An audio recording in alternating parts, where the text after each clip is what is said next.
자, 오늘 우리가 함께 알아볼 주제는요, 바로 어떻게 하나님의 자녀가 될 수 있는가라는 어쩌면 우리 인생에서 가장 중요한 질문일지도 모르는 이 질문에 대한 답을 한번 찾아보려고 합니다.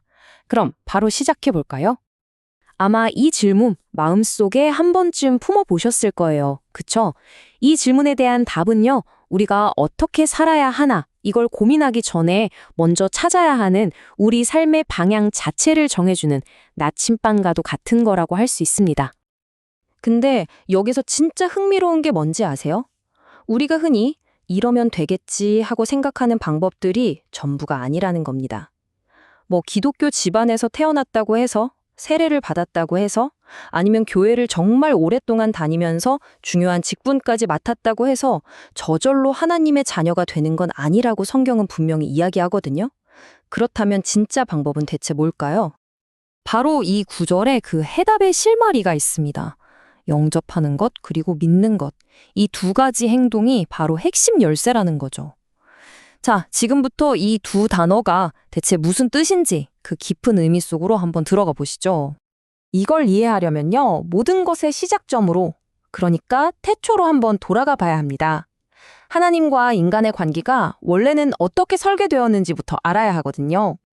이야기는요, 정말 위대한 두 가지 진실에서 시작됩니다. 하나는 하나님은 온 우주를 만드신 사랑 그 자체라는 거.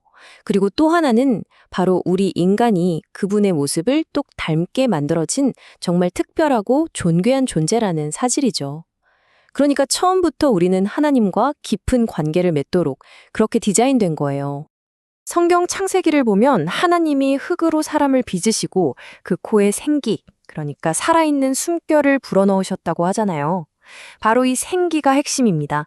이게 바로 우리를 다른 동물이나 식물과 완전히 구별시키는 하나님과 교감할 수 있는 특별한 존재로 만드는, 뭐랄까, 결정적인 한 방인 거죠. 그런데 이렇게 완벽했던 설계에 문제가 생겨버립니다. 하나님과 인간 사이에 건널 수 없는 강이 생겨버린 거죠. 도대체 뭐가 잘못된 걸까요? 그 원인은 딱 한 단어, 바로 죄 때문입니다. 근데 성경에서 말하는 죄는요, 우리가 생각하는 나쁜 행동? 이런 걸 넘어서는 개념이에요. 이건 창조주의 선한 법칙을 그냥 정면으로 거부하는 일종의 반역행위 같은 거죠. 그리고 그 결과가 정말 치명적인데 바로 하나님과의 연결이 뚝 끊어져 버리는 영적 죽음 상태에 이르게 된다는 겁니다. 결국 어떻게 됐을까요? 건널 수 없는 깊고 거대한 틈이 벌어진 겁니다. 한번 상상해 보세요. 한쪽엔 완벽하고 거룩하신 하나님이 계시고 다른 한쪽엔 죄로 인해 그 관계가 완전히 단절된 우리가 있는 거죠. 그리고 이 문제가 어떤 특별한 사람들의 이야기가 아니라는 걸 이 구절이 확실하게 보여줍니다. 모든 사람이 죄를 범했다. 이건요, 과거에도 그랬고 지금도 그렇고 단 한 명의 예외도 없이 우리 모두에게 해당하는 현실이라는 뜻입니다. 자, 그럼 이 절망적인 상황에서 이야기가 그냥 끝나버리는 걸까요? 절대 아니죠. 이제 이 이야기의 하이라이트입니다. 이 거대한 틈을 메우기 위한 하나님의 정말 파격적인 해결책을 한번 살펴보겠습니다. 놀랍게도요, 하나님이 내놓으신 해결책은 이거 해라 저거 하지 마라 같은 복잡한 규칙 리스트가 아니었어요.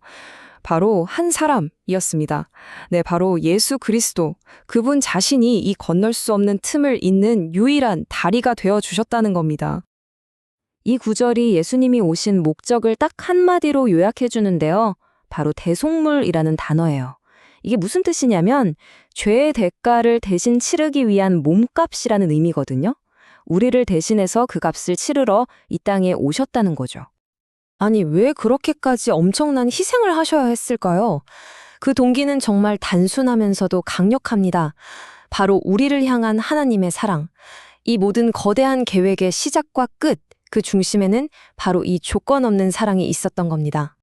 자, 그럼 이 다리를 건너면 우리에게 어떤 일이 일어날까요?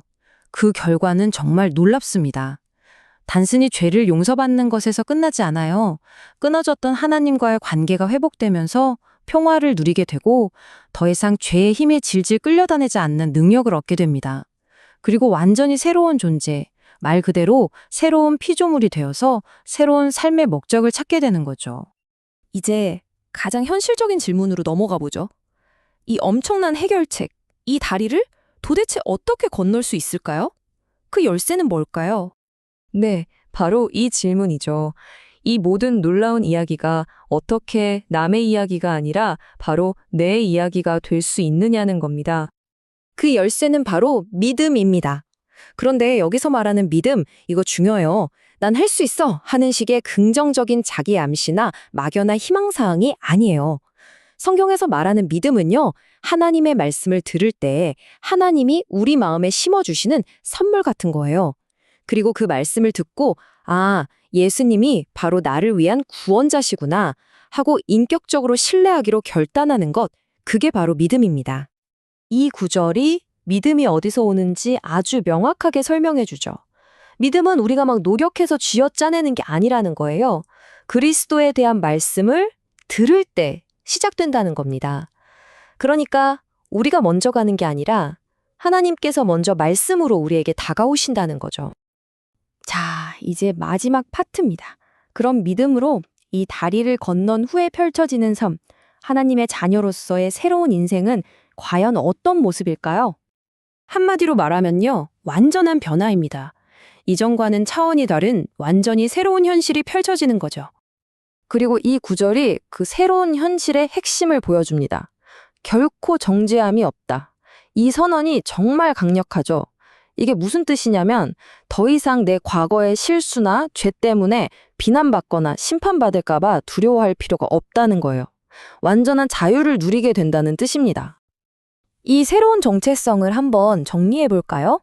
이제 여러분은 과거의 내가 아닌 새로운 피조물입니다. 언젠가 끝날 생명이 아니라 영원한 생명을 가진 존재가 된 거고요.